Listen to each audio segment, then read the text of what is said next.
Good morning. આજે સરેરાશના important point સરેરાશ ચેપ્ટરની એમાં સરેરાશ એટલે આપેલા અવલોકનોના સરવાળાને અવલોકનોની કુલ સંખ્યા વડે ભાગવાથી મળતા મૂલ્યને સરેરાશ કહે છે.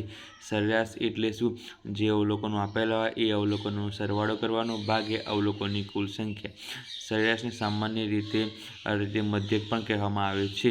પ્રથમ n પ્રાકૃતિક સંખ્યાઓનો સરેરાશ n+1/2 છે. પ્રથમ n એકી સંખ્યાની સરેરાશ n છે.